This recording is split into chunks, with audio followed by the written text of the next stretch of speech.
کون دیتا ہے دینے کو منہ چاہیے، کون دیتا ہے دینے کو منہ چاہیے، دینے والا ہے سچا ہمارا نبی، دینے والا ہے سچا ہمارا نبی، سب سے اولا نبی، سب سے بالا وہ والا۔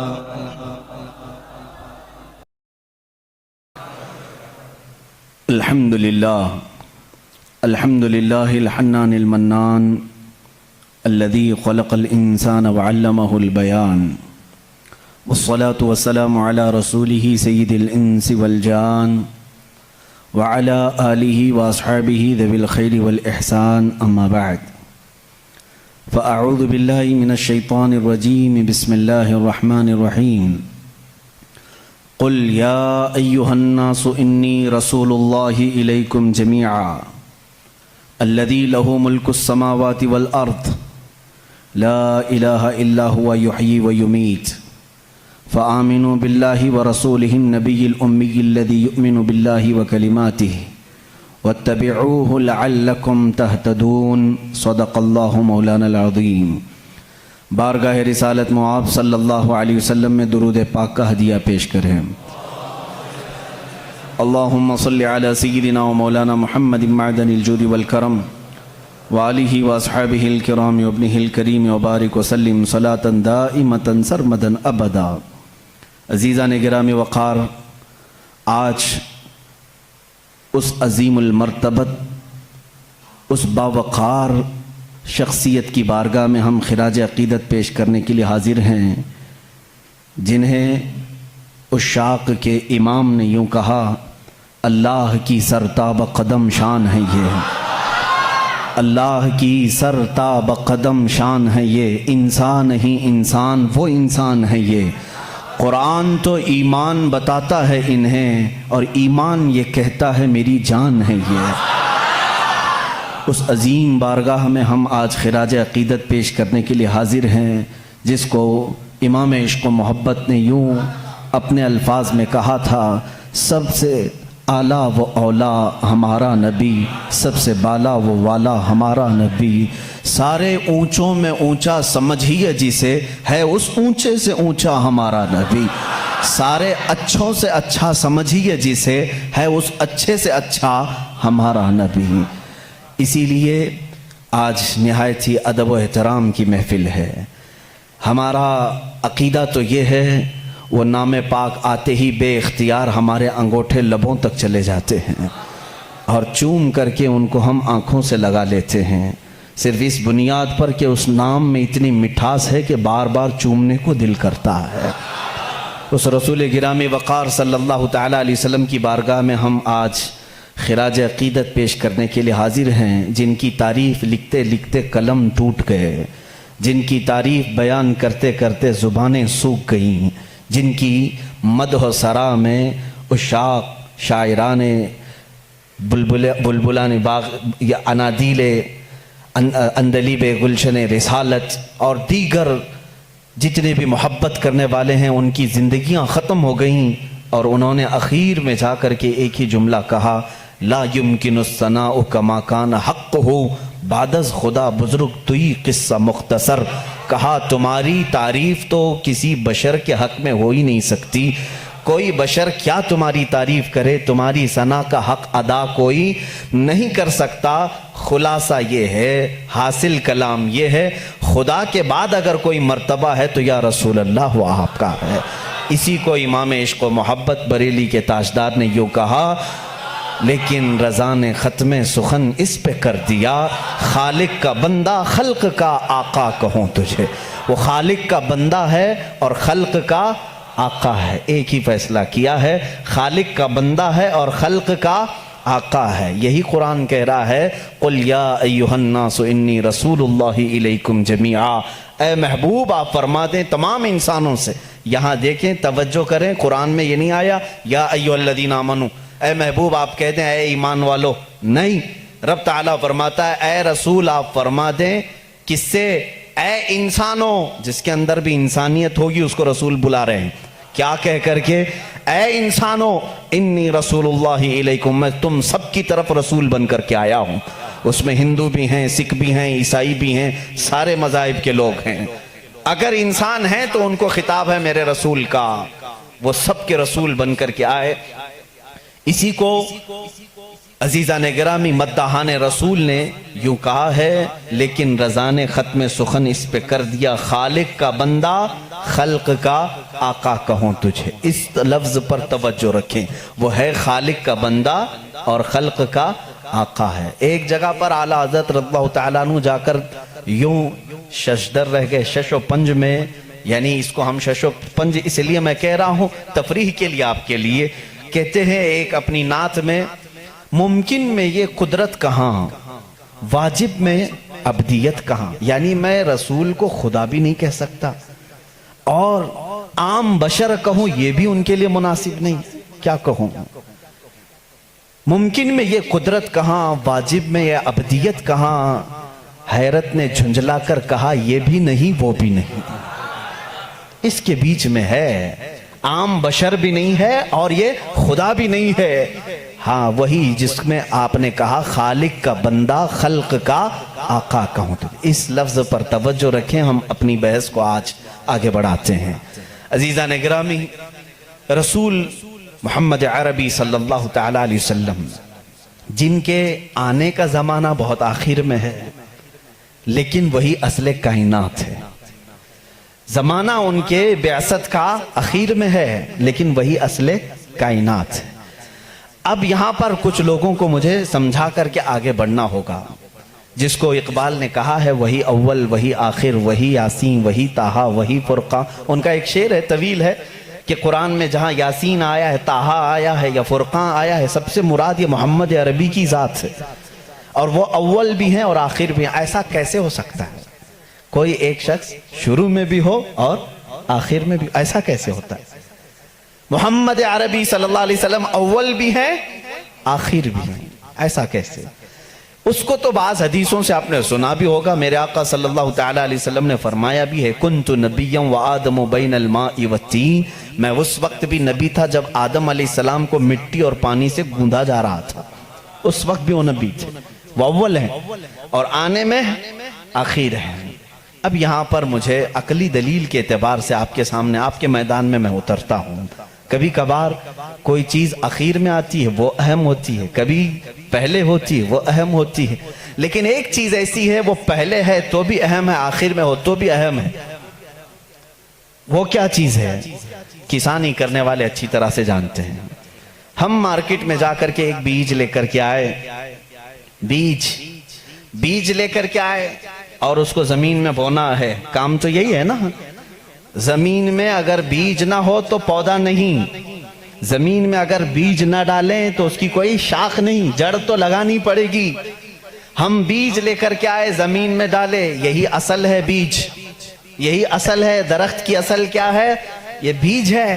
ہم نے بیج زمین میں بو دیا، پودا نکلا، اس کے بعد بڑھتا گیا، فصلیں ہونے لگی، جب جوان ہوا تو ڈالیاں تھوڑی مضبوط ہوئیں، پھر اس کے بعد اس کی شاخیں پھیلی، پھر جوان ہوا اور بڑی عمر کا ہوا، اب اس میں پتے پھیلنے لگے، جب بڑا ہو گیا درخت تو اب اس میں پھول آئے، پھول آنے کے بعد پھر پھل آئے، اور پھر پھل کے بعد ہم نے دیکھا جو بیج زمین میں بویا تھا آخر میں پھل میں وہی بیج نکل آیا، پھر وہی بیج آیا۔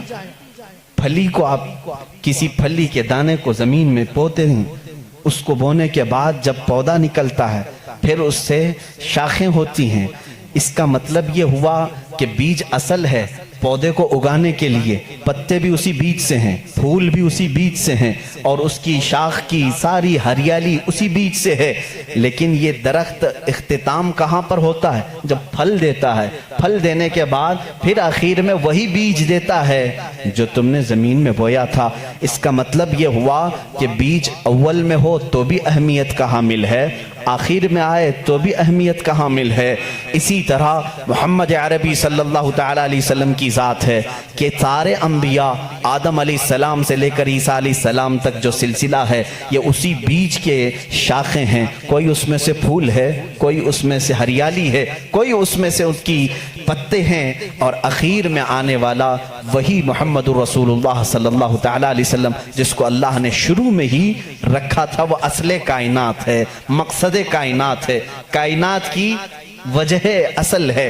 عزیزان گرامی، اس فلسفے کو اپنے ذہن میں رکھ کر کے اب میں ایک عالمی بات کرنے کے لیے آیا ہوں۔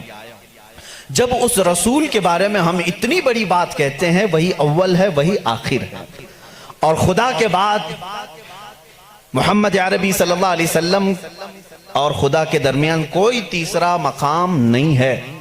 اللہ رب العزت کے بعد دنیا میں اگر کوئی مقام ہے تو وہ صرف رسول پاک کا ہے۔ باقی سارے انبیاء اکرام علیہ السلام سب نبی ہیں، لیکن بعد محمد عربی صلی اللہ علیہ وسلم، میرے آقا صلی اللہ علیہ وسلم کی فضیلت کے بعد ہی ہیں، وہ افضل الرسل ہے۔ جب ہم اتنی بڑی بات کرتے ہیں تو کیا وہ رسول صرف مکہ والوں کے لیے آئے تھے؟ کیا وہ رسول صرف عربی لوگوں کے لیے تھے؟ کیا وہ رسول صرف ان کے ارد گرد رہنے والوں کے لیے آئے تھے؟ نہیں میرے عزیزوں، قرآن کہتا ہے وَمَا أَرْسَلْنَاكَ إِلَّا كَافَةً لِلنَّاسِ بَشِيرًا وَنَذِيرًا، اے رسول ہم نے سارے انسانوں کے لیے آپ کو بشیر و نذیر بنا کر بھیجا ہے، سارے انسانوں کے لیے، چاہے وہ امریکہ کا رہنے والا ہو، یوکے کا ہو، افریقہ کا ہو، کسی بھی جگہ کا ہو، کسی بھی جگہ کا ہو، انسان اگر ہے تو اس انسان کی طرف میرا نبی رسول بن کر آیا ہے۔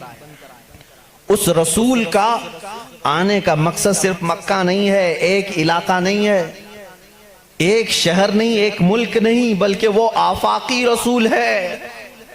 اس سے پہلے جتنے بھی رسول آئے ان کو ان کی قوم کا رسول بنا کر بھیجا گیا تھا۔ وَمَا أَرْسَلْنَا مِن رَسُولٍ إِلَّا بِلِسَانِ قَوْمِهِ، اللہ فرماتا ہے ہم نے جس رسول کو بھی بھیجا ہے ان کو اپنی قوم کی زبان کے ساتھ بھیجا، اور ایک خاندان کے لیے بھیجا، یا کبھی ایسا ہوا کہ ایک ملک کے لیے بھیجا، ایک گاؤں کے لیے بھیجا، لیکن رسول کریم صلی اللہ تعالیٰ علیہ وسلم کی آمد پوری کائنات کے لیے، پوری کائنات کے لیے۔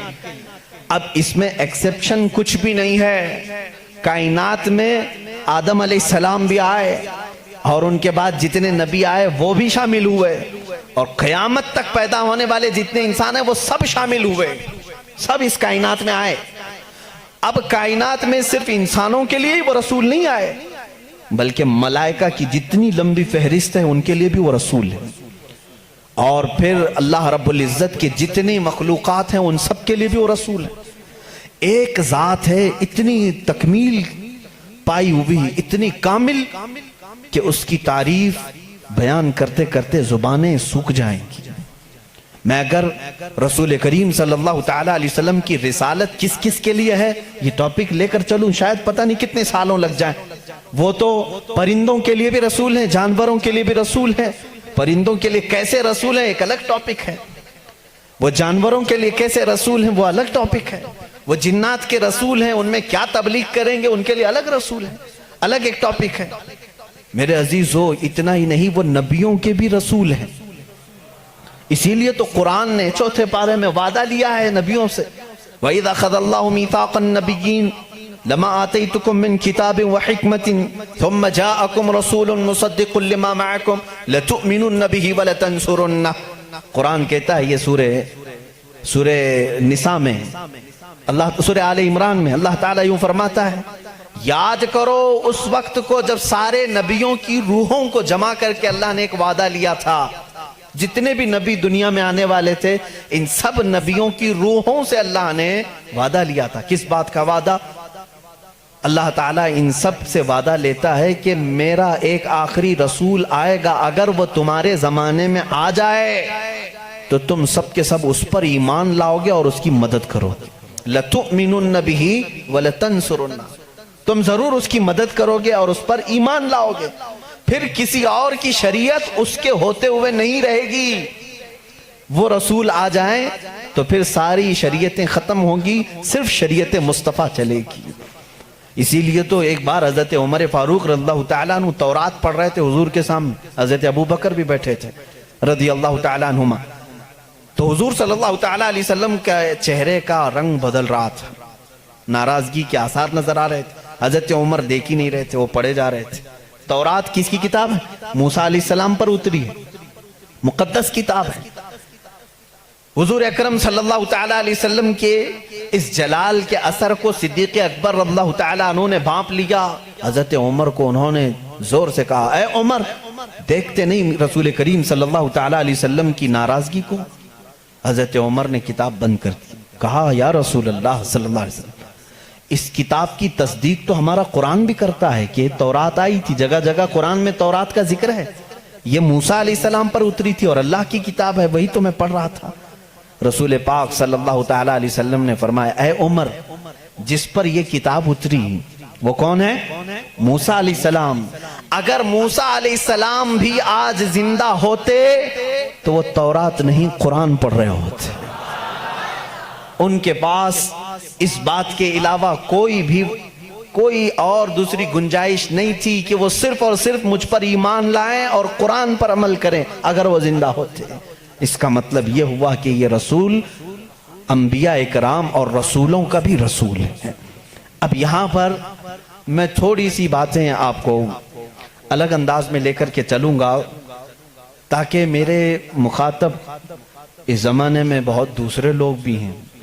الحمدللہ ایک مسلمان اپنے نبی کونین صلی اللہ تعالیٰ علیہ وسلم کے متعلق جان فدا کرنے کی بات کرتا ہے۔ یقیناً میں اگر کہوں محمد صلی اللہ تعالیٰ علیہ وسلم، میں نے کسی سے کہا نہیں کہ چوم لو، لیکن ہمارا دل کہتا ہے کہ وہ جب نام آئے تو ہم چوم لیتے ہیں، اتنا بھی عقیدہ ہمارے پاس ہے۔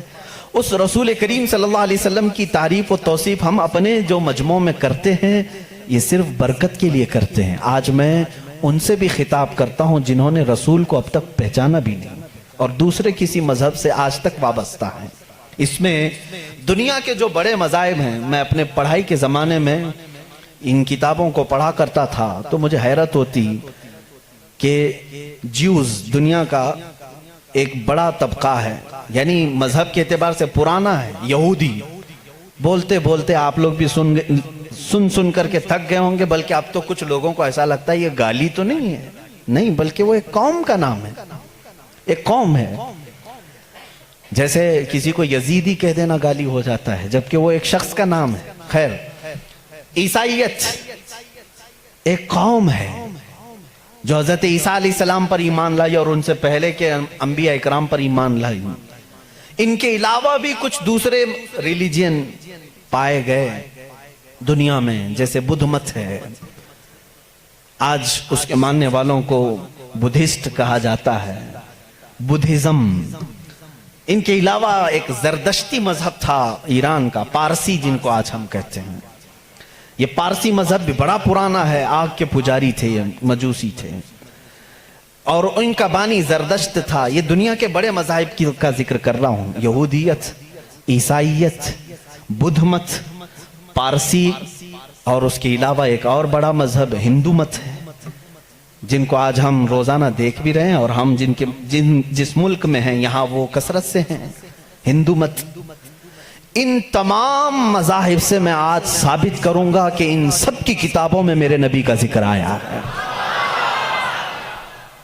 جس کے متعلق یہ خود آج تک پڑھ نہیں پاتے یا پڑھ کر کے جان بوجھ کے چھپا لیتے ہیں۔ اگر تھوڑا بہت شدھ بدھ رکھتا ہو کوئی بھی یہودی یا عیسائی یا ہندو یا پارسی یا بدھ، میں اس کو دعوت سخن دوں گا کہ جا کر پھر سے ویریفیکیشن کر لینا میری باتوں کو، آیا ہماری کتابوں میں یہ باتیں ہیں، اور اگر ہیں تو ہمارے پنڈتوں نے چھپایا کیوں ہے، اور اگر ہیں تو ہمیں کیا کرنا چاہیے۔ میں شروع سے چلتا ہوں۔ یہودی جو مذہب ہے، نام جو ہے آپ یہودی سنتے ہیں، یہ دراصل حضرت یعقوب علیہ السلام کے 12 بیٹے تھے، ان میں سے بڑے بیٹے کا نام یہودا تھا۔ یعقوب علیہ السلام نبی ہیں اللہ کے، جن کا نام عبرانی زبان میں اسرائیل ہے، اسرائیل۔ ان کے بیٹوں کو بنی اسرائیل کہتے ہیں، وہ 12 بیٹے تھے یعقوب علیہ السلام کے، انہی میں سے ایک بڑے بیٹے یہودا تھے۔ یا بیچ میں کوئی ایک بیٹے کا نام یہودا تھا، اسی نام سے جو بھی بنی اسرائیل ہوتا اسے یہودی کہا جانے لگا. یہودی ایک قوم کا نام ہو گیا. وہ اب اس کو انگلش میں جیوز کہتے ہیں. آج جیوز یہ دنیا کی شریر قوم ہے، بڑی شریر قوم. پہلے یہ لوگوں نے نبیوں کا قتل کیا ہے. ان کے بارے میں کیونکہ میں وہی باتیں کر رہا ہوں جو قرآن کہہ رہا ہے. اگر آپ کہیں گے بہت کٹر پنتھی ہو جائے گی تو پھر قرآن کو بھی بند کرنا پڑے گا. قرآن کہتا ہے یقتلون النبیین بغیر حق، یہ ناحق نبیوں کا قتل کرتے تھے. جب قرآن ان کی باتیں بیان کر رہا ہے تو میں کیوں نہ بیان کروں. یہ شریر قوم تھے، حق بات کو کبھی تسلیم نہیں کرتے تھے. بہرحال زکریا علیہ السلام کے قاتل یہ ہیں، یحییٰ علیہ السلام کے قاتل یہ ہیں، اور عیسیٰ علیہ السلام کو سولی پر چڑھانے کے سارے بندوبست انہی نے کیا. یہ بات مجھ سے نہیں، عیسائیوں سے جا کے پوچھ لو. ان سے پوچھنا جیزس کو کون سولی پر چڑھایا تھا، جبکہ ہمارا عقیدہ ہے کہ عیسیٰ علیہ السلام کو سولی نہیں دی گئی. ہمارا عقیدہ ہے، قرآن سے ثابت ہے. اس پر میں بعد میں گفتگو کرتا ہوں. لیکن یہ یہودی قوم بڑی پرانی ہے، یعقوب علیہ السلام سے چل رہی ہے. ٹھیک ہے، کافی پرانی. یہ مانتے کس کتاب کو؟ کسی بھی دین کو، کسی بھی مذہب سے ہم کو اگر بات کرنا ہے تو اس کی جو مقدس کتاب ہے اسی سے بات کرنا. میں بھی انہی سے بات کروں گا، ہوائی فائرنگ نہیں. جو مقدس کتاب تمہارے نزدیک ہے اسی کی باتیں اگر میں رکھتا ہوں. یہاں محفل میں اتنا وقت نہیں ہوتا، تھوڑی تھوڑی جھلکیاں میں دے کر کے جاؤں گا تاکہ جو ریسرچ اسکالر ہیں وہ اس کو آگے بڑھائیں اور پھر اپنی تحقیق سے لوگوں کے سامنے یہ باتوں کو لائیں. یہودی قوم جس کتاب کو مقدس مانتی ہے وہ تورات ہے جو موسیٰ علیہ السلام پر نازل ہوئی، اور زبور ہے جو حضرت داؤد علیہ السلام پر نازل ہوئی. ان کتابوں کے مجموعے کو آج انگلش میں اولڈ ٹیسٹمنٹ کہا جاتا ہے. یہ کتابیں مارکیٹ میں دستیاب ہیں. ان کو کیا کہتے ہیں؟ Old testament. تقریباً اس کتاب میں جو الگ الگ چھوٹی چھوٹی کتابوں کو ملایا گیا ہے 73 کتابوں کا مجموعہ ہے اولڈ ٹیسٹمنٹ. جیسے قرآن میں 30 پارے ہیں نا، پہلا پارا، دوسرا پارا، تیسرا پارا، اس طرح سے اس میں پارے سمجھ لیں یا الگ الگ ٹاپکس. یہ کتنے ہیں؟ 73 ہیں. اس میں بھی ان کا بڑا اختلاف ہے. میں سارے اختلافات نہیں بتا سکتا آج، لیکن قرآن میں سب کا اتفاق ہے. چاہے وہ شیعہ ہو، دیوبندی ہو، وہابی ہو، اہل حدیث ہو، کوئی بھی ہو.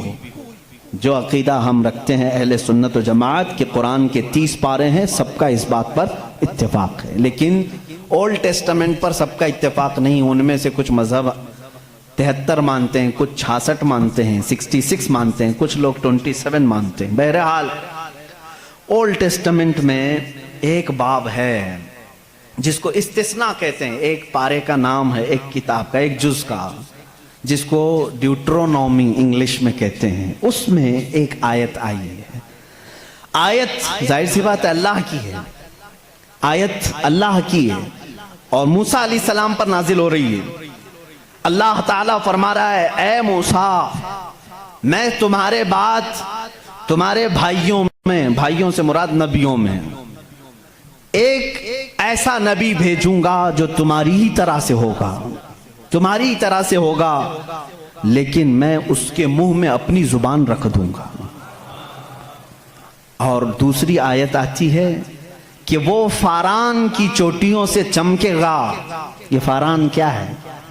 یہ فاران کی چوٹیاں کہتے ہیں مکہ مکرمہ میں جو اب پہاڑ ہے، جبل کعبہ جو خانہ کعبہ کے قریب، انہوں نے اس کو سب ختم کر دیا. آج وہاں پر بادشاہوں کے محلات بنے ہوئے ہیں. وہاں فاران کی چوٹیاں کہا جاتا تھا کہ وہ مکہ کا ایک پہاڑ ہے. اور مقدس کتاب اولڈ ٹیسٹمنٹ میں کہا جا رہا ہے کہ وہ چمکے گا کہاں سے؟ فاران کی چوٹیوں سے. اب میں اس کی طرف آتا ہوں. بیچارے عیسائی کہنے لگے کہ یہ جو بشارت آئی ہے موسیٰ علیہ السلام کو، اس سے مراد ہمارے نبی عیسیٰ علیہ السلام ہیں. یہ منہ میاں مٹھو بنتے ہیں. اس طور پر اللہ نے کیا فرمایا؟ اے موسیٰ، میں تمہاری ہی طرح ایک رسول بھیجوں گا. تمہاری ہی طرح سے مراد کیا ہے؟ عیسیٰ علیہ السلام موسیٰ علیہ السلام کی طرح بالکل نہیں تھے، کیونکہ موسیٰ علیہ السلام کی ماں بھی تھے باپ بھی تھے، عیسیٰ علیہ السلام کی صرف ماں ہے اور باپ نہیں ہے۔ اگر ماں اور باپ والا کوئی رسول ہے تو وہ محمد عربی صلی اللہ علیہ وسلم، میرے آقا کی ماں بھی ہیں باپ بھی ہیں۔ موسیٰ علیہ السلام کی طرح عیسیٰ علیہ السلام نہیں ہو سکتے، یہ میں کرسچن سے کہہ رہا ہوں، عیسائیوں سے کہہ رہا ہوں جو یہ کہتے ہیں کہ موسیٰ کی بشارت میں ہمارے نبی کا ذکر آیا ہے۔ میں کہہ رہا ہوں نہیں، اس لیے کہ موسیٰ علیہ السلام کی شادی بھی ہوئی تھی، بچے بھی ہوئے تھے، عیسیٰ علیہ السلام کی شادی بھی نہیں ہوئی، بچے بھی نہیں ہوئے، وہ 33 سال کی عمر میں آسمانوں پر اٹھا لیے گئے۔ لیکن اگر موسیٰ علیہ السلام کی طرح شادی اور بچے والا کوئی رسول ہے وہ محمد عربی صلی اللہ علیہ وسلم، شادی بھی کیا ہے آپ نے، بچے بھی فرمائے۔ اور دوسری آیت جو موسیٰ علیہ السلام سے یہ کہی گئی کہ وہ فاران کی چوٹیوں سے چمکے گا، میرے عزیزو اس کا مصداق کوئی دوسرا نبی ہو ہی نہیں سکتا۔ میں آپ کو تاریخ بتاؤں، فاران کہاں ہے؟ مکہ میں ہے۔ آدم علیہ السلام سے لے کر حضور اکرم صلی اللہ تعالیٰ علیہ وسلم تک 1,24,000 کم و بیش نبی آئے، لیکن ان میں سے ایک بھی نبی مکہ میں نہیں پیدا ہوئے سوائے محمد رسول اللہ۔ کوئی نبی مکہ میں نہیں پیدا ہوئے، صرف محمد عربی صلی اللہ علیہ وسلم۔ میرے آقا صلی اللہ علیہ وسلم 40 سال تک مکہ مکرمہ میں خاموش رہے، اپنے اخلاق و کردار کو اظہار کرتے ہوئے، لیکن 40 سال کی عمر کے بعد جب اللہ کی وحی آئی، قرآن کی آیتیں آئی، تو سب سے پہلے میرے آقا صلی اللہ علیہ وسلم نے پورے مکہ والوں کو ایک دعوت دے کر جمع کیا تھا۔ کہاں جمع کیا؟ یہی فاران کی چوٹیوں میں۔ یہ پہلا مجمع ہے، پہلا جلسہ ہے میرے آقا کا۔ اسی جلسے میں میرے آقا نے سب سے پہلی مرتبہ یہ اعلان کیا، اے مکہ والو، میں محمد اللہ کا آخری رسول ہوں۔ حضور اکرم صلی اللہ تعالیٰ علیہ وسلم کا یہ فرمان عالی شان ہی، جس کو موسیٰ علیہ السلام کی تورات میں کہا گیا کہ وہ فاران کی چوٹیوں سے چمکے گا، الحمدللہ وہ رسول فاران کی چوٹیوں سے جو چمکا وہ آج تک چمک رہا ہے۔ چمک تجھ سے پاتے ہیں سب پانے والے، میرا دل بھی چمکا دے چمکانے والے، برستا نہیں دیکھ کر ابر رحمت، بدوں پر بھی برسا دے برسانے والے۔ یا رسول اللہ میں مجرم ہوں آقا، مجھے ساتھ لے لو کہ رستے میں ہیں جا بجا تھانے والے، ہمارے تو روڈ پر ہی ہیں۔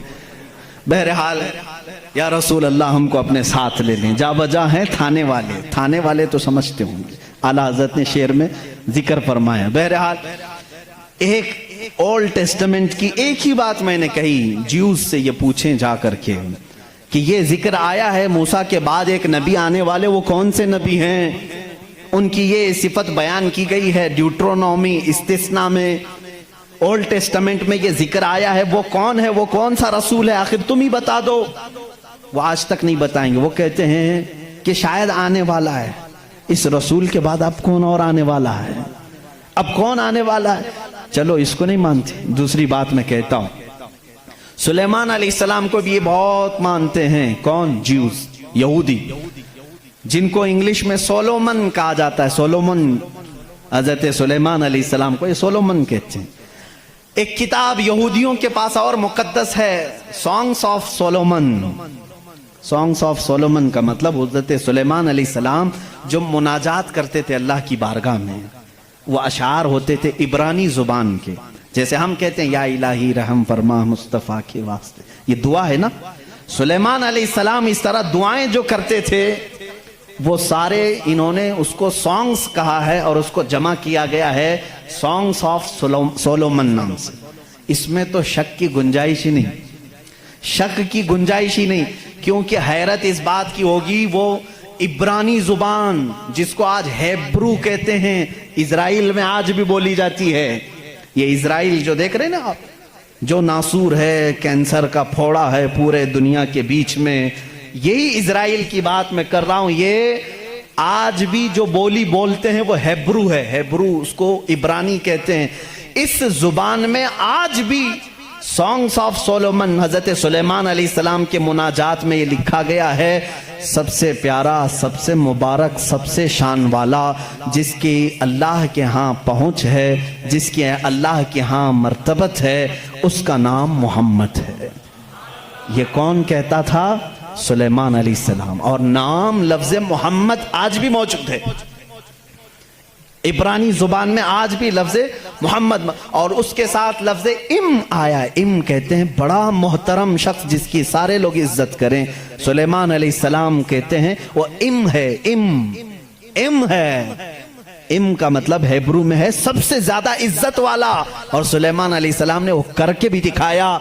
وہ تخت پر جو بیٹھتے تھے سلیمان علیہ السلام, اس تخت کو جب آپ حکم دیتے ہواؤں میں اڑ تو وہ اڑنے لگ جاتا. جہاں کا آپ کو سفر کرنا ہوتا آپ سفر کرتے تھے. اور وہ تخت ایسا نہیں کہ ایک اڑن تشتری ہے چھوٹی سی, بلکہ اتنا بڑا تخت تھا کہ آپ کے دائیں جانب 500 نبی اس زمانے کے بیٹھتے تھے, بائیں جانب 500 اولیاء امت بیٹھتے تھے. اور وہ تخت جب اڑتا آسمانوں پر ہواؤں کو اللہ نے ان کے لیے مسخر کر دیا تھا, اور وہ جس طرف حکم کرتے اڑتا تھا. ایک مرتبہ یہ بھی اسرائیلی روایات میں بھی موجود ہے, سلیمان علیہ السلام اڑتے ہوئے جا رہے تھے یہی تخت پر بیٹھے ہوئے, اچانک آپ نے تخت کو نیچے اترنے کا حکم دیا اور سارے لوگوں سے کہا پیدل چلو. تخت اٹھا کر لے جایا گیا, پیدل چلنے لگے. بہت لمبا عرصے تک لمبی مسافت پیدل چلنے کے بعد پھر آپ سوار ہوئے, پھر سب کو سوار کر لیا. پھر ہوا کو کہا کہ اس تخت کو اڑا لے جائے فلاں سمت میں. مصاحبین نے پوچھا اتنا لمبا, یہ اتنی لمبی مسافت آپ نے پیدل چلایا صرف ورزش کرانے کے لیے نہیں؟ سلیمان علیہ السلام نے جواب دیا میں اس لیے تخت کو نیچے اتار دیا کہ یہ وہ زمین ہے جہاں آخری نبی آنے والا ہے. وہ مدینہ طیبہ تھی, وہ رسول کریم صلی اللہ علیہ وسلم کی آخری آرامگاہ تھی, جہاں سے اوپر اڑ کر جانے کو بھی سلیمان علیہ السلام نے بے ادبی تصور کیا. اور اسی لیے وہ اپنے سانگز میں یعنی اپنے مناجات میں جو حضور صلی اللہ علیہ وسلم کے ساتھ لفظ ذکر کرتے ہیں وہ لفظ ام ہے, یعنی دنیا جس کی سب سے زیادہ احترام کرے وہ محمد عربی صلی اللہ علیہ وسلم ہے. آؤ جیوز, آؤ یہودیوں, پڑھو اس چیز کو کہ محمد عربی صلی اللہ علیہ وسلم کا ذکر سلیمان علیہ السلام نے کیا ہے, موسیٰ علیہ السلام نے کیا ہے. اب آتے ہیں, یہ تھوڑی سی جھلک ہے عیسائیوں کے اس دین میں جس کو آپ کرسچینٹی کہتے ہیں, کرسچن ہیں. ان لوگوں کا کیا دین ہے, کیا مذہب ہے, انٹروڈکشن کے لیے بڑا وقت لگ جائے گا. عیسیٰ علیہ السلام کے یہ پیروکار ہیں. عیسیٰ علیہ السلام کو یہ جیزس کہتے ہیں اور اس کو یسوع مسیح بھی کہا جاتا ہے اردو میں, جیزس. لیکن عیسائی بعد میں چل کر کے گمراہ ہوئے, شروع کے عیسائی گمراہ نہیں تھے. عیسیٰ علیہ السلام آئے دنیا میں اللہ کے رسول بن کر, اور جن لوگوں کو بھی عیسیٰ علیہ السلام نے تبلیغ کی وہ حق کی تبلیغ تھی, اللہ ایک ہے میں اس کا نبی ہوں. لیکن بعد میں چل کر کے ہوا کیا, کچھ عیسائی گمراہ ہوئے. ان کو گمراہ کرنے والے بھی یہودی تھے. یہودی عیسیٰ علیہ السلام کو مانتے نہیں تھے, وہ گالیاں دیتے تھے.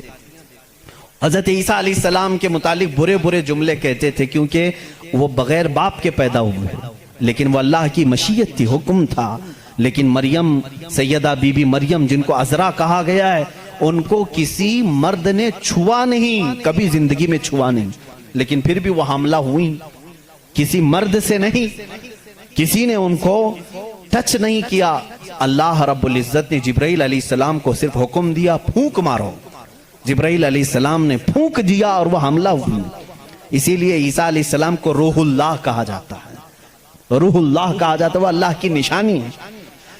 لیکن بعد کے عیسائی گمراہ ہوئے, یہ کیا کہنے لگے, نہیں ان میں آ کر کے بھی انہوں نے ہی شرپسندی پھیلائی ہے یہودیوں نے کہ نہیں عیسیٰ جو ہے وہ در حقیقت خدا کا بیٹا ہے, مریم خدا کی بیوی ہیں اور عیسیٰ بیٹے ہیں. اس لیے کچھ لوگ ٹرائنیٹی کے قائل ہو گئے, تثلیث جس کو کہتے ہیں, تین خداؤں کو ماننا. یہ عیسائیوں کے دین میں آ گیا, یہ تین خدا ماننے لگ گئے.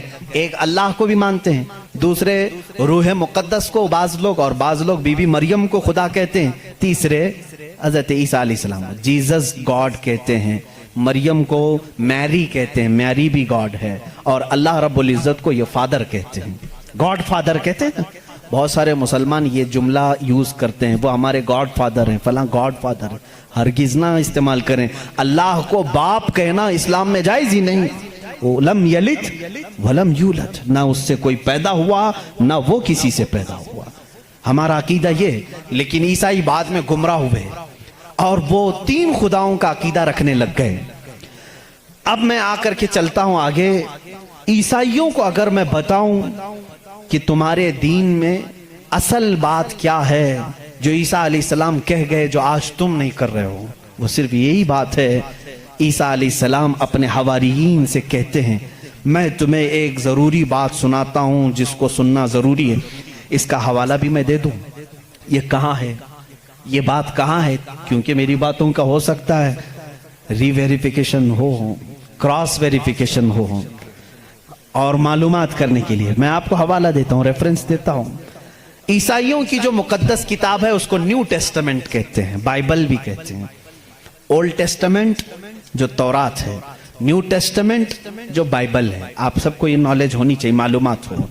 عیسائیوں کی یہ مقدس کتاب بائبل یہ ایک نہیں ہے، یہ چار ہے، چار حصے ہیں اس کے، کیونکہ عیسیٰ علیہ السلام کے 4 شاگردوں نے لکھا ہے۔ بائبل کے 4 نسخے آج بھی مارکیٹ میں ہیں۔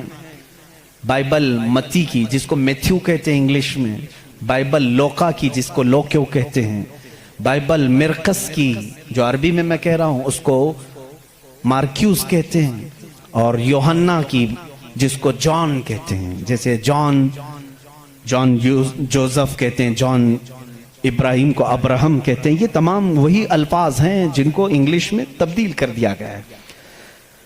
بات بہت سوکھی تو نہیں ہو رہی ہوں، آپ کے لیے یہ نالج کی ضرورت ہے، میں علم کے لیے یہ بات ضرور آج کرنا چاہتا ہوں۔ محمد ہمارے بڑی شان والے ہیں، میرے آقا صلی اللہ تعالیٰ علیہ وسلم کا تذکرہ آخر اللہ تعالیٰ پرانی کتابوں میں کیسے نہیں کرے گا؟ وہی اول ہیں، وہی آخر ہیں، تو اول ہمیشہ سے وہ اس کا وجود دنیا میں رہے گا ہی رہے گا۔ تو بائبل کے یہ جو 4 نسخے ہیں، اب ان 4 نسخوں میں سے میں سب کی بات نہیں کروں گا۔ جو بائبل یوحنا کی ہے جس کو جان کہتے ہیں، جان جو بائبل ہے اس کے اندر یہ تحریر ہے، یہ آیت ہے جس میں عیسیٰ علیہ السلام کہہ رہے ہیں اے میرے حواریوں، اے میرے چاہنے والوں، میں تمہیں ایک وصیت کر کے جا رہا ہوں، وہ کرنا مجھے تمہارے لیے ضروری ہے کہ میرے بعد ایک رسول آئے گا جو تمہاری مدد کرے گا۔ لوگ مجھ پر الزام لگائیں گے، وہ میری پاکی بیان کرے گا۔ لوگ میری ماں کو برا کہیں گے، وہ میری ماں کو طاہرہ کہے گا، پاکیزہ کہے گا۔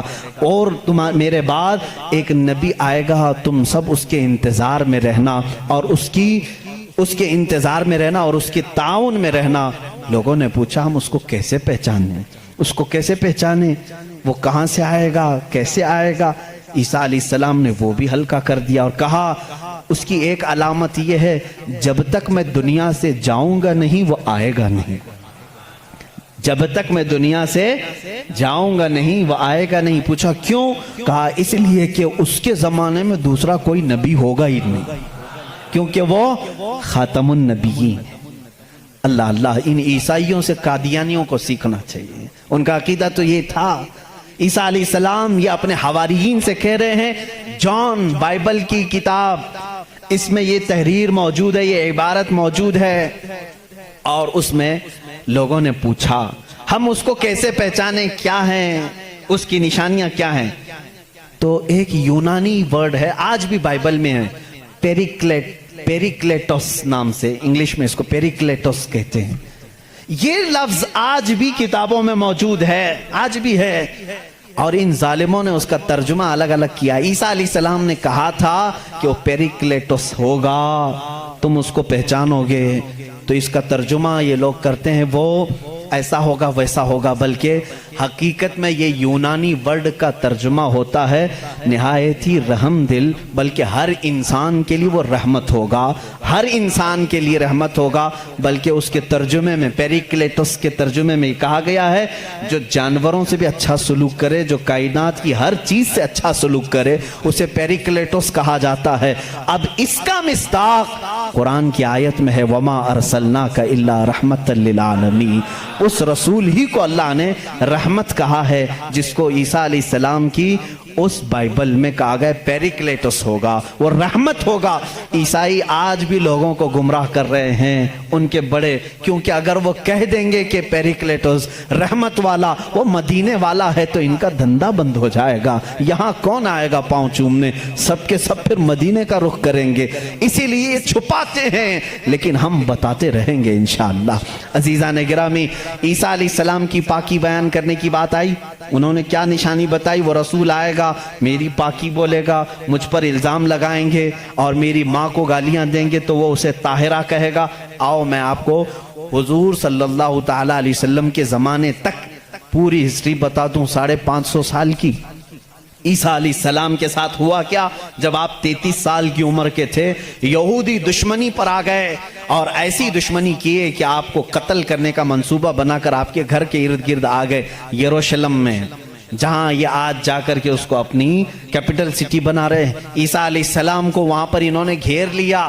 رات کے وقت عیسیٰ علیہ السلام اکیلے تھے اپنے گھر میں، اپنے شاگردوں کو جو جو تعلیم دینی تھی سب دے کر کے بھیج دیا، اور حضرت عیسیٰ علیہ السلام نے کہہ بھی دیا تھا اب میں تم سے ملاقات نہیں کروں گا، کیونکہ انہیں بھی پتا تھا کہ اب کیا ہونے والا ہے۔ رات کے وقت یہودی گھر کے اطراف جمع ہیں، اس کے بعد ایک یہودی کو انہوں نے بھیجا کہ جا اندر دیکھ کر کیا عیسیٰ ہے کہ نہیں ہے۔ وہ اندر گیا، میرے رب کی حکمت دیکھیں، اللہ تعالیٰ نے عیسیٰ علیہ السلام کو اسی وقت آسمانوں پر اٹھا لیا، اور جو اندر آیا تھا اس کو عیسیٰ علیہ السلام کی شکل دی تھی۔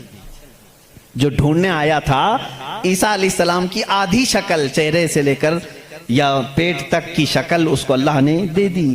اب بہت دیر تک وہ باہر نہیں آیا تو باہر جو قتل کے منصوبے سے کھڑے تھے انہوں نے کہا اس کا کیا انتظار کریں، حملہ کرو، حملہ کرو، دھاوا بول دو۔ گھر پر سب گھس گئے، اندر آئے تو جوش میں ہوتے، جیسے آتنکی جوش میں ہوتے ہیں، انہیں پتہ ہی نہیں رہتا کس کو مار رہے ہیں کس کو جلا رہے ہیں۔ یہ اندر آئے، دیکھا پلنگ پر عیسیٰ کی شکل ہے علیہ السلام، اس کو پکڑا اور قید کر کے لائے، اسے مارا اور لا کر کے سولی پر چڑھا دیا، اس کو پھانسی دے دی۔ کس کو پھانسی دی ہے؟ اب سب کو معلوم ہونا چاہیے، یہ عیسائیوں کو بھی معلوم نہیں تھا، یہودیوں کو بھی معلوم نہیں تھا کس کو پھانسی دی، کیونکہ یہ بتانے کے لیے اب کوئی نبی ہی تو آنا چاہیے ہوا کیا تھا، اندر گھر میں ہوا کیا تھا کون بتائے گا۔ یہودی جلدی سے پکڑ کر لا کر پھانسی تو دے دیے، لیکن بعد میں ان کو خود کو ٹینشن ہونے لگا کہ ہم نے عیسیٰ کو پھانسی دی تو ہمارا آدمی کہاں گیا، جس کو چیکنگ کے لیے بھیجا تھا وہ غائب بھی ہو گیا، وہ کہاں گیا؟ اور اگر یہ ہمارا آدمی ہے، کیونکہ نیچے سے ہمارا ہی دکھ رہا ہے، پیروں تک اللہ نے بدلا نہیں تھا، آدھی شکل اللہ نے عیسیٰ علیہ السلام کی دی تھی، نیچے سے دیکھنے میں تو یہ ہمارا ہی لگ رہا ہے، اور یہ اگر ہمارا ہے تو پھر عیسیٰ کہاں گئے؟ اسی ٹینشن میں معلوم ہے 500 سال گزر گئے، اس ٹینشن میں 500 سال گزر۔ اب بیچارے عیسائیوں کو یہ بھی نہیں معلوم تھا، عیسائیوں کو کون بتائے گا، کیونکہ عیسیٰ علیہ السلام کے بعد سے لے کر ہمارے نبی تک بیچ میں کوئی نبی نہیں آئے، کوئی نبی نہیں آئے۔ عیسیٰ علیہ السلام کو آسمانوں پر جب اٹھا لیا گیا تب سے تاریخ شروع ہوئی، جو آج ہم تاریخ میں بیٹھے ہوئے ہیں 2021 میں، یہ 2021 سے پہلے کا واقعہ ہے۔ اب تاریخ وہاں سے شروع ہوئی، ٹھیک 570 سال گزر چکے تھے، عیسیٰ علیہ السلام کو آسمانوں پر اٹھا لیا گیا، جھگڑے چلتے رہے عیسائیوں کے اور یہودیوں کے، یہ ان کو قتل کرتے تھے وہ ان کو قتل کرتے تھے، کئی بار بیت المقدس کو لوٹا گیا، کبھی عیسائی وہاں پر قابض ہوتے تھے کبھی یہودی قابض ہوتے تھے، کیونکہ عیسائیوں کے لیے بھی مقدس تھا یہودیوں کے لیے بھی مقدس تھا، لڑائیاں چلتی رہتی تھیں۔ وہ عیسیٰ علیہ السلام کو گالیاں دیتے تھے اور ان کو کہتے تھے کہ وہ فلاں سے پیدا ہوا فلاں سے پیدا ہوا، بی بی مریم کو زنا کی تہمت لگاتے تھے۔ عیسائی صفائی دیتے رہتے تھے، نہیں وہ اللہ کی طرف سے آئے تھے، بعد میں پھر ان کا بھی بگڑ گیا عقیدہ، نہیں اگر یہ بار بار کہہ رہے ہیں کہ عیسیٰ کے باپ نہیں تھے، کیسے ہو گئے، تو عیسائی بولنا شروع کر دیا ان کا باپ تو اللہ ہی تھا، خدا ہی تھا۔ تو یہ ان سے بچنے کے لیے اسی ٹینشن میں 550 سال چلے گئے، پھر میرے آقا صلی اللہ تعالیٰ علیہ وسلم تشریف لائے۔ جب مدینہ طیبہ میں آئے تو ان لوگوں کے جھگڑے دیکھے، مدینہ میں عیسائی بھی تھے یہودی بھی تھے، اور حیرت کی بات میں آپ کو بتاؤں، مدینہ میں عیسائی بھی تھے، یہودی بھی تھے. کیوں تھے یہ لوگ پہلے سے یہاں پر؟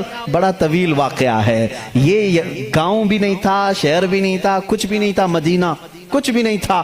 ایک بار یمن کا بادشاہ وہ حج کے لیے آیا تھا، خانہ کعبہ کا طواف کرنے کے لیے. اس کے ساتھ 700 علماء تھے. کتنے؟ 700 علماء تھے.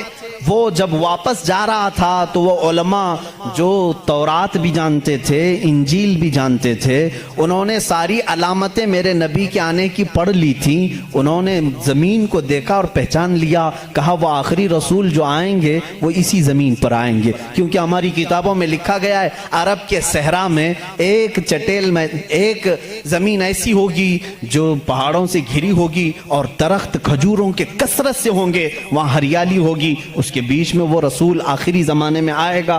ان لوگوں نے پہچان لیا یہی زمین ہے. تو وہ عیسائی اور یہودی جو علماء تھے، وہ 700 علماء بادشاہ کے ساتھ جانے سے منع کر دیا. انہوں نے کہا ہم یہیں رہیں گے اور اس نبی کا انتظار کریں گے، وہ جب آئیں گے ہم ان کے انتظار میں رہیں گے. تو مدینہ بسایا گیا تھا کس کے لیے؟ میرے نبی کے انتظار میں. اس سے پہلے وہاں آبادی نہیں تھی، کوئی آبادی نہیں، اور بسایا ہی نہیں یہودیوں نے. یہودی ہی انتظار میں آ کر کے مدینے میں رہے. اور اتنا ہی نہیں، وہ بادشاہ نے ان کے لیے سب کے لیے گھر بنائے، ایک آبادی بنی، اور اپنا ایک لیٹر بھی دے کر کے گیا کہ اگر وہ نبی آ جائیں تو میرا یہ خط ان کو دے دینا کہ میں بھی ان پر ایمان لاتا ہوں. اس واقعے کو کئی سو سال گزر گئے لیکن وہ خط محفوظ تھا. جب رسول کریم صلی اللہ علیہ وسلم مدینہ ہجرت کر کے آئے تو آپ سب کو معلوم ہے، میں طوالت میں نہیں جاتا، تفصیل میں نہیں جاتا. حضور پاک صلی اللہ علیہ وسلم کو ہر کوئی اپنے گھر بلا رہا تھا. حضور نے کیا فرمایا؟ میری اونٹنی پر چھوڑ دو، یہ جہاں بیٹھے گی وہاں میں قیام کروں گا. اونٹنی کہاں بیٹھی؟ حضرت ابو ایوب انصاری کے گھر پر. اسی صحابی کے گھر کیوں بیٹھی؟ حضور صلی اللہ تعالیٰ علیہ وسلم اس گھر میں مہمان ہوئے حضرت ابو ایوب انصاری کے. روایت یہ ملتی ہے کہ دوسرے ہی دن ابو ایوب کے پاس، انصاری رضی اللہ تعالیٰ عنہ کے پاس، وہ لیٹر موجود تھا جو بادشاہ نے دیا تھا. وہ خط موجود تھا جو کئی سو سال پہلے بادشاہ دے کر گیا تھا. وہ ان کی اولادوں میں چلتا آ رہا تھا اور وہ حضرت ایوب علیہ السلام، ابو ایوب انصاری رضی اللہ تعالیٰ عنہ کے تک پہنچا اور وہ حضور صلی اللہ تعالیٰ علیہ وسلم کی خدمت میں پہنچا. میرے عزیزو، ان عیسائیوں نے اور یہودیوں نے مدینہ بھی بسایا میرے نبی کے انتظار میں، لیکن جب وہ رسول حقیقت میں آ گئے تو انہوں نے کیا کیا؟ ایمان لانے سے انکار کر دیا. نہیں مانے، کیونکہ اس وقت دھندا زوروں پر تھا. لوگوں کو جو بیوقوف بنانے کا دھندا ہے وہ بابا گیری میں بہت زیادہ تھے. عیسائی بھی اور یہودی بھی لوگوں کو پاگل بنانا، ان سے پیسے ایٹھنا، یہ کاموں میں مصروف تھے. اگر وہ نبی کی طرف لوگوں کو کہہ دیں یہی آخری رسول ہے، یہاں کیسے چلے گا پھر کام؟ اس لیے وہ انکار کر گئے. اب میں آپ کو بتاتا ہوں عیسیٰ علیہ السلام نے جو کہا تھا حواریین سے، وہ رسول آئے گا، میری پاکی بولے گا اور بی بی مریم کو طاہرہ کہے گا جب لوگ ان پر الزامات لگا رہے ہوں گے. میرے آقا صلی اللہ تعالیٰ علیہ وسلم جب مدینے تشریف لائے تو دیکھا یہودی اور عیسائی آپس میں لڑتے ہیں. یہ ان کو تانا مارتے ہیں، وہ ان کو تانا مارتے ہیں. کسی کو حقیقت کا علم ہی نہیں تھا. آخر ان کو سولی دی گئی یا قتل کیا گیا، کیا ہوا کسی کو نہیں معلوم تھا. پہلی مرتبہ میرے آقا صلی اللہ علیہ وسلم پر قرآن کی آیت آئی. اللہ رب العزت نے فرمایا بل رفعہ اللہ الیہ. یہ لوگ آپس میں جھگڑتے ہیں. ان کو یہودی کہتے ہیں ہم نے سولی پر چڑھا دیا، پھانسی دے دی. عیسائی کہتے ہیں نہیں وہ غائب ہو گئے ہیں، آئیں گے. اے نبی آپ فرما دیں نہ عیسائی صحیح کہہ رہے ہیں نہ یہودی صحیح کہہ رہے ہیں، بلکہ اللہ نے عیسیٰ کو آسمانوں پر اٹھایا ہے. میرے آقا صلی اللہ علیہ وسلم نے سب سے پہلی مرتبہ یہ بیان کیا اور پھر یہودیوں سے کہا اے یہودیوں تم ہرگز بی بی مریم کی طرف انگلی نہ اٹھانا، اس لیے کہ وہ بتول ہیں، وہ عذرا ہیں، انہیں کسی بشر نے چھوا تک نہیں. عیسیٰ علیہ السلام جو پیدا ہوئے وہ اللہ کی نشانی ہے. اب مجھے بتاؤ عیسائیوں کے اوپر 500 سال سے یہ غلاظت ڈال رہے تھے. کون؟ یہودی. 500 سال سے گالیاں دے رہے تھے. ان عیسائیوں کو احسان ماننا چاہیے میرے رسول پاک کا. میرے رسول کریم صلی اللہ تعالیٰ علیہ وسلم نے سیدنا عیسیٰ علیہ السلام کی طہارت بیان کی کہ وہ اللہ کے بیٹے نہیں ہیں، وہ پاکیزہ ہیں، وہ اللہ کی مخلوق ہیں. اور دوسری طہارت بیان کی سیدہ بی بی مریم کی کہ وہ پاکیزہ ہے، طاہرہ ہے، بتول ہے، عذرا ہے. اب عیسائیوں کو یہ تسلیم کرنا چاہیے کہ ہم کو یہودیوں کے ان الزامات سے اگر کسی نے بچایا ہے تو وہ محمد رسول اللہ ہے۔ عیسائیوں کی کتاب میں یہ ساری چیزیں موجود ہیں میرے عزیزوں۔ اب یہاں پر بات بہت زیادہ ہے، میں آپ کو مختصر لے کر کے جا رہا ہوں۔ دنیا کے جو بڑے مذاہب ہیں، جو بڑے ریلیجین ہیں، ان میں سے یہودی بھی ہیں، عیسائی بھی ہیں۔ تیسرے نمبر پر اگر میں بدھ مت کا ذکر کروں، بدھا جس کو گوتم بدھ کہتے ہیں، اس دین کا بانی، اس دین کا فاؤنڈر، اس دین کا موجد گوتم بدھ، اس کی تعلیمات، اس کی کتابیں آج بھی موجود ہیں۔ کتابیں جو دساتیر کہلاتی ہیں، گوتم بدھ کی کتابوں میں اخلاق زیادہ سکھائے گئے ہیں، تصوف زیادہ سکھائے گئے، دنیا سے کنارہ کشی زیادہ سکھائی گئی ہے۔ جیسے آج بھی گوتم بدھ کے ماننے والے یہ کہتے ہیں۔ عیسائیوں میں جس طرح فرقے ہوئے، اسی طرح بدھ مت میں بھی فرقے ہوئے۔ اس میں سے جیسے کچھ ننگے رہنے والے، کچھ لوگ کپڑے پہننے والے، کچھ پوری دنیا کو چھوڑنے والے، کچھ دنیا میں سے تھوڑا چکھنے والے، سب طرح کے ہوئے۔ لیکن گوتم بدھ کی جو تعلیمات تھی وہ دنیا سے کنارہ کشی کے لیے تھی۔ گوتم بدھ دنیا کا ایک بڑا اس زمانے میں پیروکار جس کے رہے ہوں ایسا شخص تھا۔ اب اس کی ایک کتاب جو اس کے ایک شاگرد نے لکھی ہے، اس کی تعلیمات کو جمع کیا ہے، جس کو کہتے ہیں چکاوتی سننا، یہ کتاب ہے۔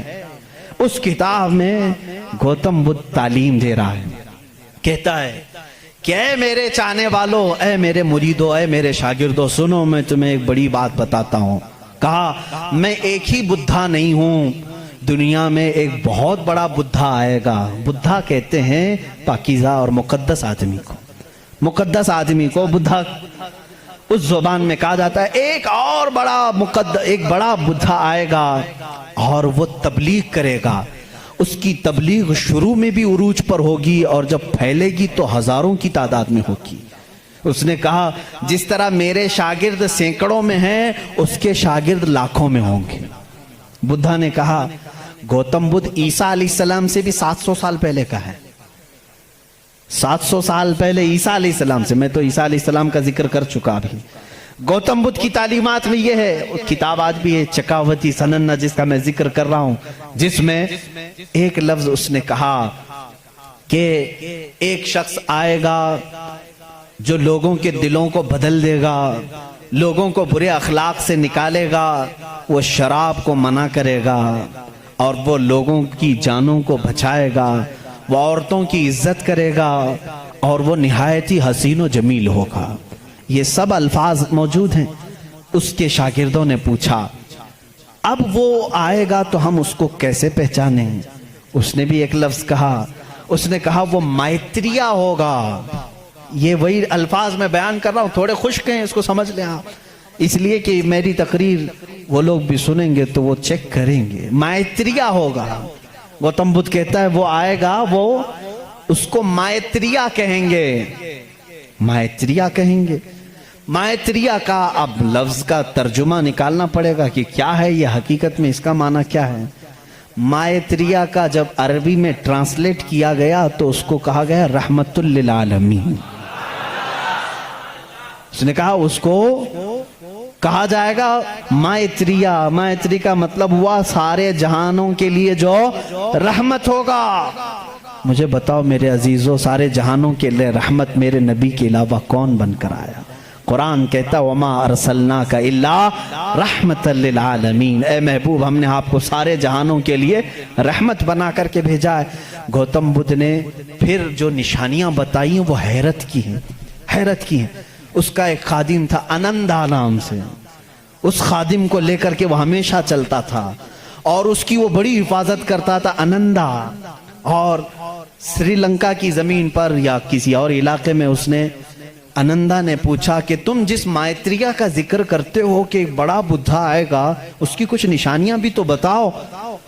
تو اس نے کہا گوتم بدھ نے کہ مجھے جہاں تک معلوم ہوتا ہے جس طرح تو میرا انندا ہے، اسی طرح وہ مائتریہ کا بھی ایک خادم ہوگا جو اسے کندھوں پر بٹھا کر کے ایک غار تک لے جائے گا۔ اور دوسرے کچھ الفاظ میں اس کی تشریح بعض لوگوں نے کہا وہ حضرت انس رضی اللہ تعالیٰ عنہ ہیں جو حضور صلی اللہ علیہ وسلم کے خادم تھے، ہمیشہ حضور کے ساتھ رہتے تھے، ہر جنگ میں حضور کے ساتھ تھے، ڈیفنس کے لیے رہتے تھے حضرت انس رضی اللہ تعالیٰ عنہ۔ بہرحال اس نے پھر پوچھا آنندا نے گوتم بدھ سے کہ بدھا اس کی اور کچھ نشانیاں بتاؤ کہ جب وہ آئے گا تو کیسا ہوگا؟ تو اس نے کہا کہ وہ پیدا ہوگا تو صبح ہو رہی ہوگی، وہ پیدا ہو رہا ہوگا صبح ہو رہی ہوگی، جس سہانی گھڑی چمکا طیبہ کا چاند۔ میرا نبی کس وقت دنیا میں آیا ہے؟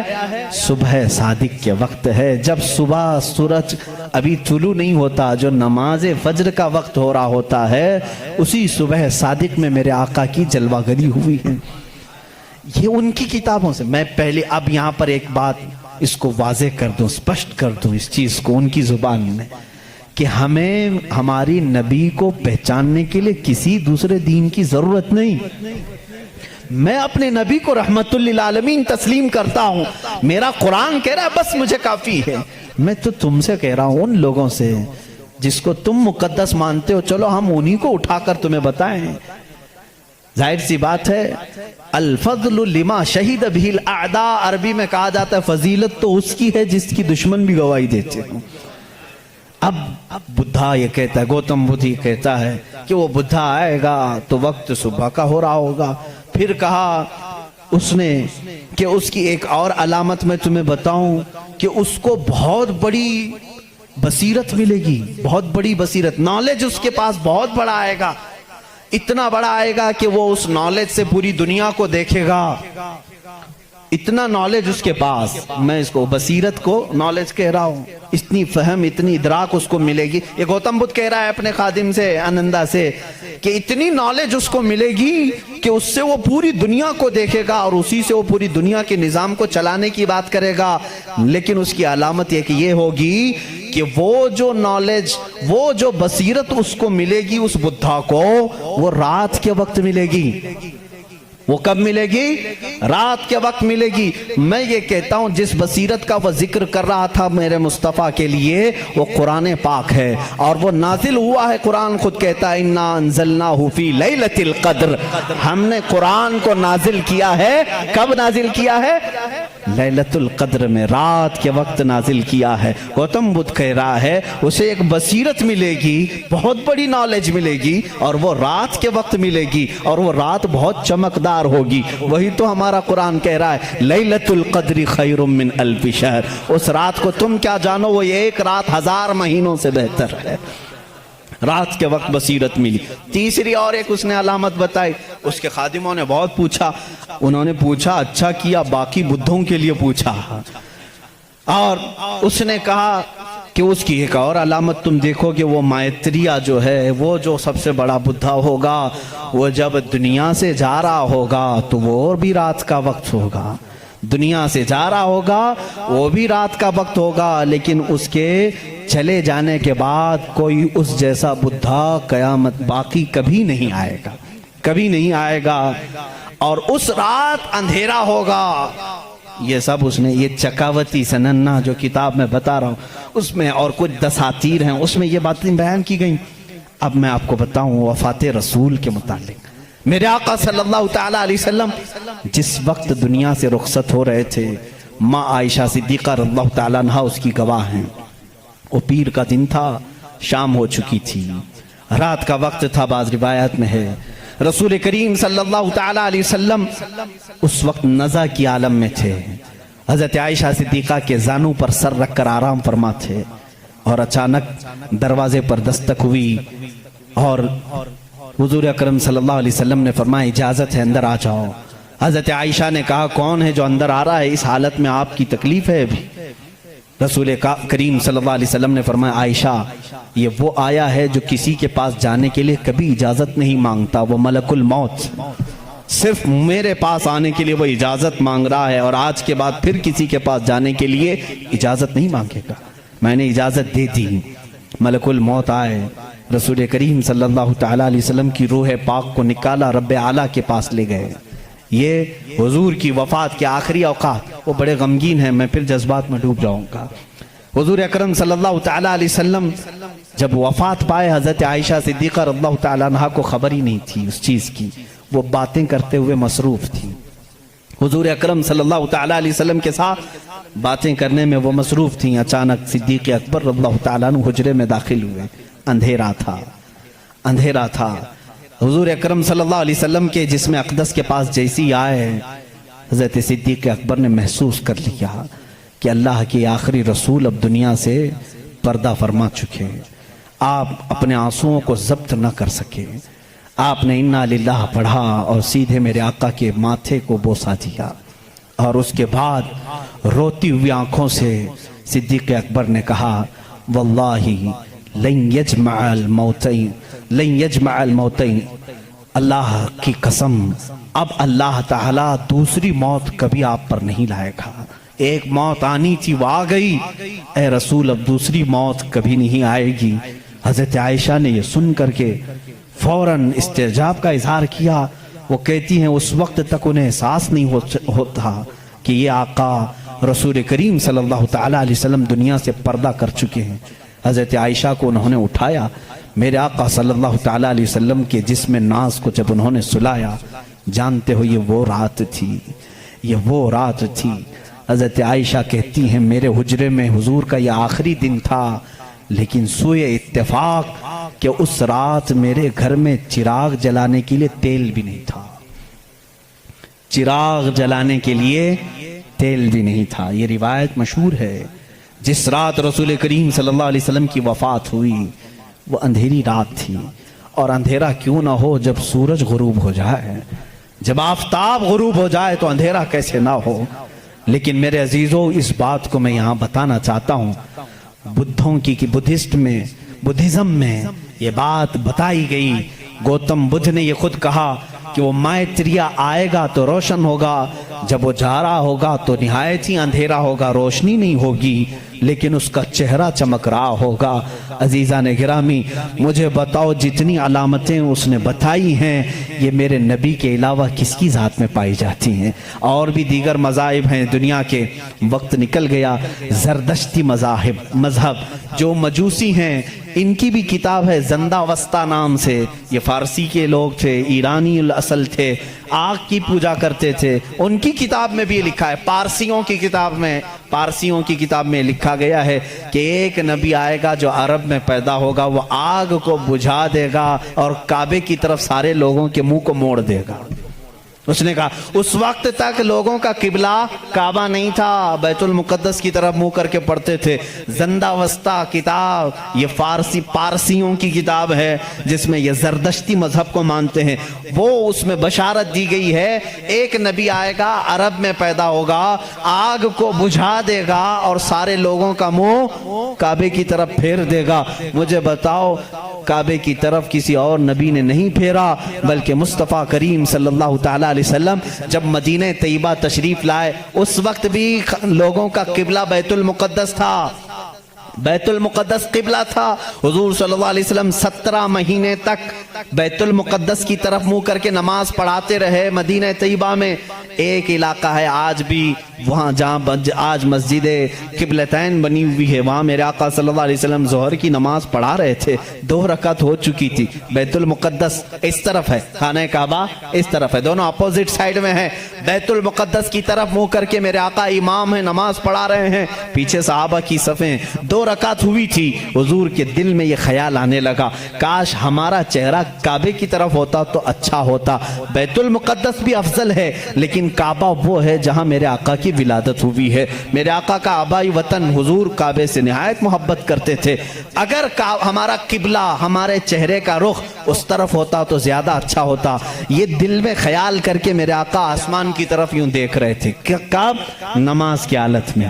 2 رکعت ہو چکی ہے، دوسرے پارے کا پہلا صفحہ ہے، رب تعالیٰ نے اسی وقت جبرائیل کو آیت دے کر بھیجا، فَلَنُوَلِّيَنَّكَ قِبْلَةً تَرْضَاهَا۔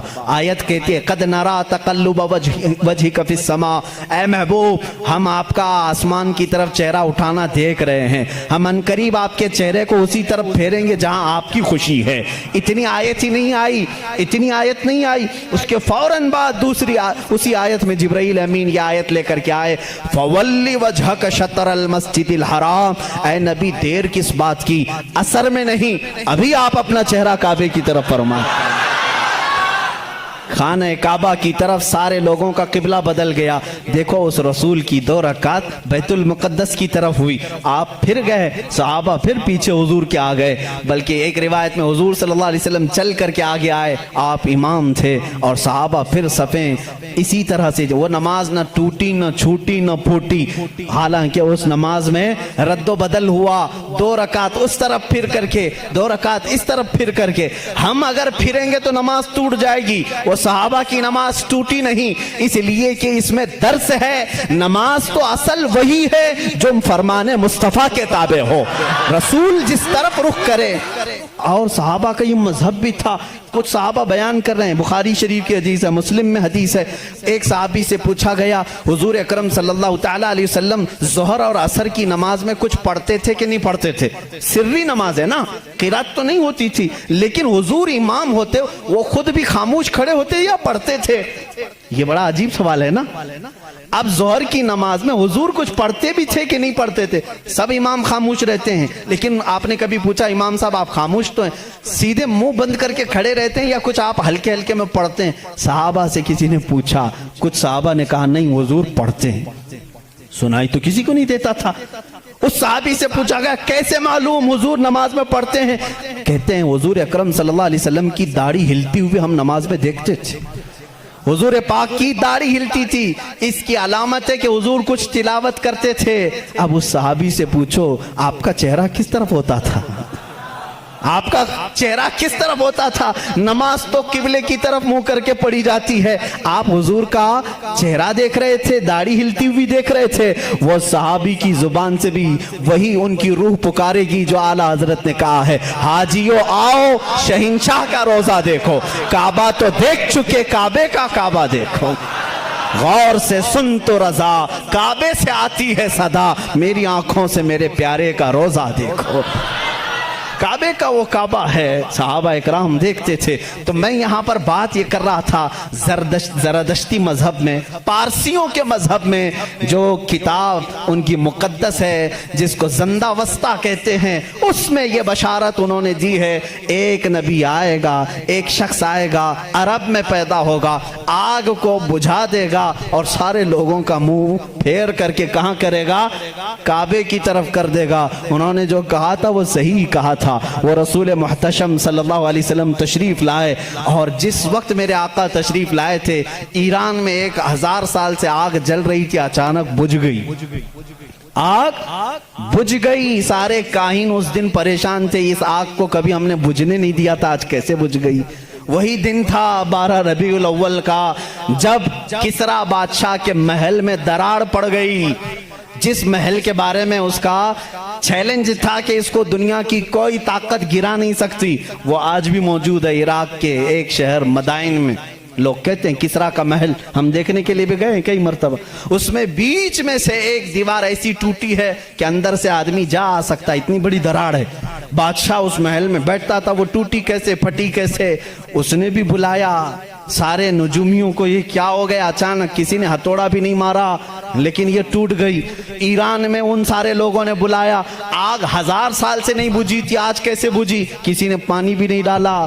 دونوں جگہ جو نجومی جمع ہوئے تھے سبوں نے ایک ہی جواب دیا، ایرانیوں کو، پارسیوں کو یہ کہا آگ کوئی پانی ڈال کر کے نہیں بجھایا، کوئی تو ایسا پیدا ہوا ہے جو اب آگ کے لیے خطرہ ہوگا، آگ اس کے لیے ٹھنڈی ہو جائے گی، اور وہ آگ کے پجاریوں کے لیے ایک بڑا مسیحا بن کر کے، ان کے لیے دین کا ایک مبلغ بن کر کے آئے گا، ان کو آگ کی عبادت سے نکالے گا اور وہ کسی خدا کی عبادت کے لیے لے جائے گا۔ اس دن نجومیوں نے انہیں کہا، اور ادھر عراق میں کسریٰ نے جب بلا کر کے میٹنگ لی، کیوں دیوار کٹی، کیوں دیوار ٹوٹی، اس سے بھی انہوں نے کہا ہتھوڑا تو کسی نے نہیں مارا، لیکن ایسا لگتا ہے کہ دنیا میں کوئی ایک بچہ ایسا آیا ہے جو پورے لوگوں کے دلوں کو تبدیل کرنے والا ہے، ہم نے پڑھا ہے کہ اس کے آتے ہی عجیب و غریب باتیں ہوں گی۔ میرے عزیزوں، پارسیوں کی کتابوں میں واقعات موجود ہیں، اسی لیے اعلیٰ حضرت نے فرمایا جس دن وہ رسول پیدا ہوئے تھے ایران کی آگ بجھ گئی، کسریٰ کے بادشاہ کا محل